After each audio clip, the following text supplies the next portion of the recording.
क्या आपने कभी गौर किया है कि हमारे जीवन का सबसे भारी बोझ हमारी समस्याएं नहीं, बल्कि उन्हें बार बार याद करना होता है? एक छोटा सा विचार, एक पुरानी बात, एक अपमान जो हो चुका है, वही हमारे मन में सुबह से रात तक घूमता रहता है और धीरे धीरे हमें अंदर से तोड़ देता है। आज की यह कहानी उसी मन की है जो बीते कल को पकड़े रहने के कारण अपना आज खो देता है। इस कहानी को अंत तक जरूर सुनिए, क्योंकि यह आपको वह सिखाएगी जो ना तो समय सिखाता है और ना अनुभव। गांव में रहने वाला वह नौजवान बाहर से देखने में बिल्कुल साधारण था, लेकिन उसके भीतर उसका मन हर समय बेचैन रहता था, क्योंकि वह अपने जीवन की पुरानी बुरी यादों को भुला नहीं पाता था। उसके साथ कभी किसी ने कुछ गलत कह दिया हो, कभी किसी ने अपमान कर दिया हो, या कभी जिंदगी में कोई छोटी सी असफलता आ गई हो, तो वह बस उसी एक घटना को पकड़कर बैठ जाता। वही बात उसके दिमाग में सुबह से शाम तक और कई बार रात की नींद में भी घूमती रहती। वह बार बार उसी दृश्य को याद करता, उन्हीं शब्दों को दोहराता और उसी पीड़ा को फिर से जीता रहता। और धीरे धीरे उसका मन या तो उसकी किस्मत और भगवान को दोष देने लगता कि उसके साथ ही ऐसा क्यों हुआ, या फिर वह अपने मन में उन लोगों से बदला लेने की कल्पनाएं करने लगता जिन्होंने कभी उसे ठेस पहुंचाई थी। लेकिन इस लगातार सोचने की आदत ने उसके जीवन को अंदर ही अंदर जकड़ लिया था। ना उसके रिश्ते लोगों के साथ अच्छे रह पाए, ना वह किसी काम में मन लगा पाया। हर समय तनाव, घबराहट और मानसिक अशांति उसकी जिंदगी का हिस्सा बन चुकी थी।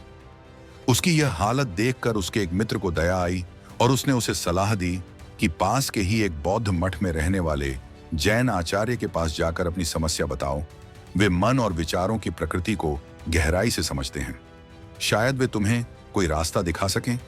और जब वह नौजवान मठ पहुंचा और उसने आचार्य को अपनी पूरी समस्या बताई कि कैसे वह एक ही बात को बार बार सोचता रहता है और पुरानी बुरी घटनाएं उसके मन से निकलती ही नहीं, तो आचार्य बिना कोई उत्तर दिए शांत भाव से उठे और मठ के भीतर चले गए। उनका यूं चुपचाप चले जाना लड़के को थोड़ा अजीब लगा। उसे समझ नहीं आया कि आचार्य उसकी बात सुनकर कुछ बोले बिना क्यों चले गए। फिर भी वह धैर्य रखकर वहीं बैठा रहा। थोड़ी देर बाद उसने देखा कि आचार्य मिट्टी के एक साधारण से ग्लास में पानी भरकर लौट रहे हैं और उसके सामने आकर खड़े होकर उससे पूछते हैं कि बताओ, इस ग्लास का वजन कितना होगा? लड़का कहता है कि वजन बहुत कम है। तब आचार्य पूछते हैं कि अगर मैं इसे कुछ देर तक ऐसे ही हाथ में पकड़कर खड़ा रहूं तो क्या होगा? लड़का कहता है कुछ नहीं। फिर आचार्य पूछते हैं कि अगर इसे 1 घंटे तक पकड़कर रखा जाए तो? लड़का कहता है कि हाथ में दर्द होने लगेगा। और जब पूरे दिन की बात होती है तो लड़का गंभीर होकर बताता है कि हाथ सुन्न हो सकता है, मांसपेशियों में भारी तनाव आ सकता है और हाथ बेकार भी हो सकता है। तब आचार्य पूछते हैं कि क्या इस दौरान ग्लास का वजन बदला? लड़का कहता है नहीं। तब आचार्य पूछते हैं कि फिर दर्द क्यों हुआ? लड़का उत्तर देता है कि बहुत देर तक पकड़े रखने की वजह से। और तभी आचार्य उसे समझाते हैं कि जीवन की परेशानियां, अपमान, गलतियां और दुख भी बिल्कुल इसी ग्लास की तरह होते हैं। थोड़ी देर तक उन्हें मन में रखने से कुछ नहीं होता, लेकिन जब तुम उन्हें बार बार सोचते हो, पकड़कर बैठे रहते हो और छोड़ना नहीं जानते, तब वही बातें तुम्हारे मन में दर्द, तनाव और अशांति पैदा कर देती हैं। बुद्ध कहते हैं कि दुख घटना से नहीं, बल्कि उस घटना से चिपके हुए मन से पैदा होता है। और चाणक्य कहते हैं कि जो व्यक्ति अपने मन पर नियंत्रण नहीं रख पाता, वही स्वयं अपना सबसे बड़ा शत्रु बन जाता है। इसलिए अतीत को याद करना गलत नहीं है, लेकिन उसी में उलझे रहना जीवन को रोक देता है। क्योंकि अगर तुम आज अपने बीते कल को लेकर बैठे रहोगे तो तुम्हारा आज हाथ से निकल जाएगा और फिर भविष्य में तुम उसी आज के लिए पछताओगे। इसलिए जिन गलतियों के लिए तुम पश्चाताप कर रहे हो, उसी इंसान को आज बनो।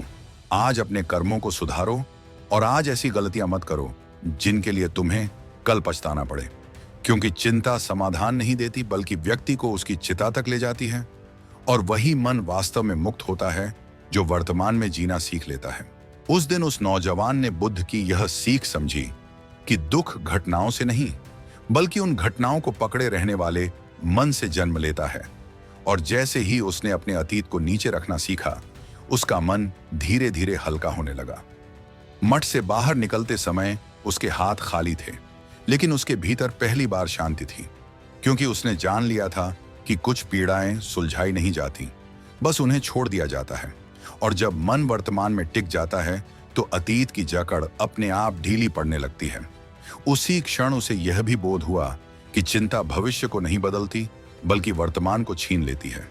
इसलिए जिसने आज में सांस लेना सीख लिया वही वास्तव में मुक्त है, क्योंकि बुद्ध का मार्ग यही सिखाता है कि जो मन छोड़ना जान लेता है वही दुख से पार चला जाता है।